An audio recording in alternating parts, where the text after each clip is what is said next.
So, Class 4, welcome to Task 1 in your Mr. Twit pack. So for this task, we are going to describe our picture of Mr. Twit and use our lovely border paper.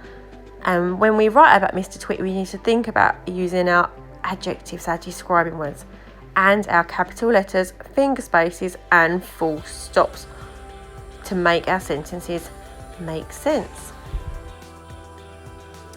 So Class 4, I finished off my task 1 describing Mr. Twit, and this is what I've said using my adjectives, using my describing words, and I've also tried to use my capital letters, finger spaces, and full stops at the end of every sentence. So here we go. It says, Mr. Twit is a mean man who has a smelly, dirty and rotten beard. His beard has lots of food stuck in it because he never washes it. Mr. Twit thinks he looks smart, wise and grand. I think he looks like he needs a good wash with bubble bath and soap.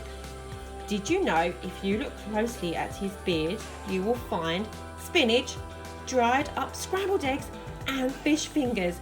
Yuck! Class 4, I cannot wait to read your work about Mr. Twit using adjectives. Have lots of fun. Don't forget those capital letters, finger spaces and full stops. Okay, bye-bye. Hello Class 4 and welcome to Task 2 of the Twits literacy tasks.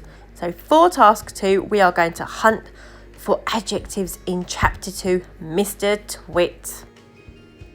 Task 2. So for this task, Class 4, we are going to be adjective hunters. And remember, I'm hoping you're all shouting at me and I'll say, Mrs. O'Connor, an adjective is just a describing word. And I'll say, well done, you can have a house point, everyone in Class 4.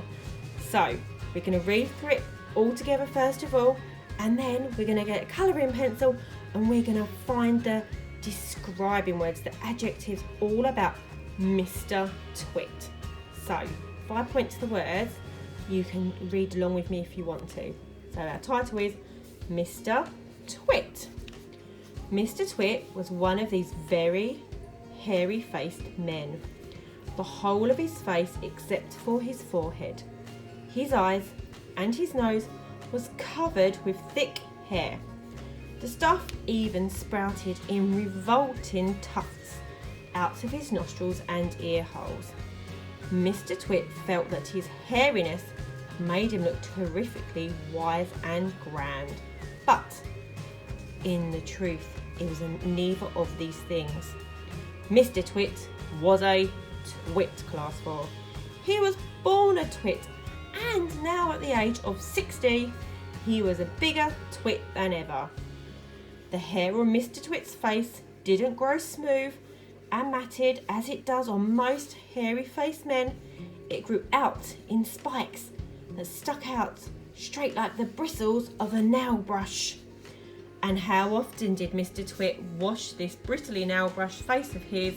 The answer, Class 4, we already know this is never! Not even on Sundays. He hadn't washed it for years. So we've read our extract. Now we need to get our coloured pen or pencil, and we need to be adjective hunters. So I'm just going to help you do the first few, and then I want you to have a go the rest of them on your own, okay? So we'll read sentence at a time. So Mr. Twit was one of these very hairy-faced men. What's describing Mr. Twit in that sentence? I think he has got a hairy face. He's a very hairy-faced man. The whole of his face, except for his forehead, his eyes and his nose, it was covered with thick hair. So it was covered with thick hair. The stuff even sprouted in revolting tufts out of his nostrils and ear holes. So I'm going to colour it in sprouted, and it's revolting, and it grew in tufts out of his nostrils and his ear holes. So I'm going to let you carry on and see how many adjectives you can find in task number 2. Have fun, Class 4!